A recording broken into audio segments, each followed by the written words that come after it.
Hello, I'm Sam Vaknin, and I'm the author of Malignant Self-Love, Narcissism Revisited. Why are narcissists unfaithful to their spouses? Why do they cheat? Why do they commit adultery and have extramarital affairs in such copious quantities? Well, the short and the long of it is, it's complicated. There are 7 reasons which reflect different dynamics within the psyche of the narcissist. The first reason is, of course, the quest for narcissistic supply. Narcissists are drug addicts, and the name of the drug is narcissistic supply. Attention, adulation, admiration.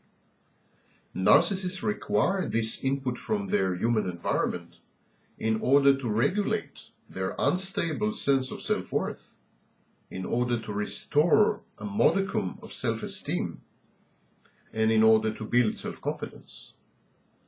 But unfortunately, narcissistic supply is a temporary remedy, not a permanent one. The narcissist needs time and again to elicit narcissistic supply from people around him. And one of the ways to do that is sexual conquest. Extramarital affairs provide the somatic narcissist with an endless supply of narcissistic supply. Secondly, narcissists are easily bored. They have a low threshold of boredom. They have a low tolerance for boredom. Sexual dalliances alleviate this nagging and frustrating ennui. They inject color and interest into the narcissist's otherwise monotonous life.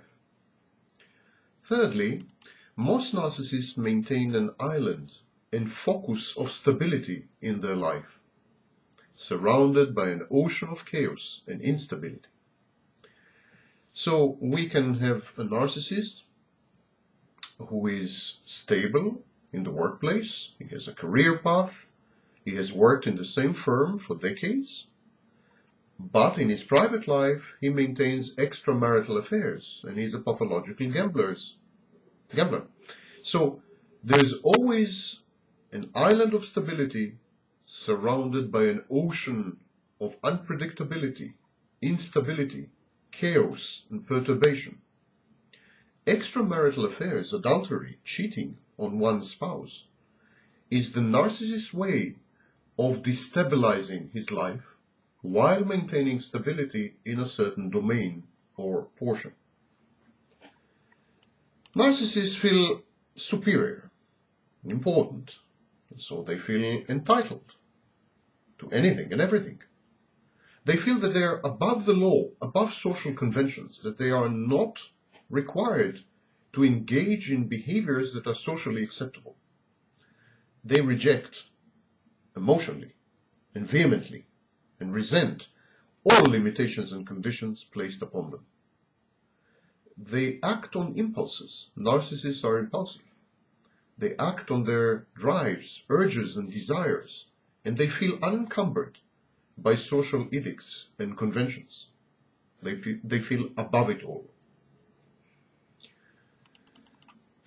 Marriage, monogamy, childbearing are common activities. They characterize what the narcissist regards as the average person.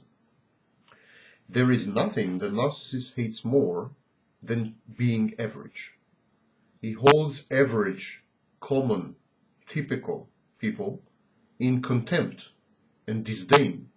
He doesn't want to be like them. The narcissist feels that he is unique, that he is superior, that he is special, that he is not average, that his behavior is not common. So, being married to the same woman and raising a family with her reduces the narcissist to the lowest common denominator. He therefore regards himself as having been coerced into the relationship. And he regards his roles as husband, provider, father, as kind of non-narcissistic pursuits, as narcissistic injuries. He feels wounded by the need to fulfill these roles. And This narcissistic injury, this wound, leads him to rebel and to reassert his superiority and his specialness by maintaining extramarital affairs, by having liaisons with other women outside the marriage circle. The narcissist says, look at me, I am not common, I am not average. Narcissists are also control freaks. Having a relationship means give and take. A relationship is a train of compromises. But narcissists interpret compromises as loss of control. They feel that marriage to a single woman in a monogamous relationship means having been chained and shackled, having lost control of one's life. And so to reassert control, the narcissist initiates other relationships in which he is the one to dictate the terms of engagement. In other words, love affairs. Finally, narcissists are terrified of intimacy. Their behavior is best characterized as what is called approach avoidance repetition complex. Partners and spouses of narcissists are well aware and well acquainted with this dynamic. Hot and cold, to and fro, closer and further, attached and detached. Adultery is an excellent tool in the attempt to retard intimacy, to fend it off, to suppress it.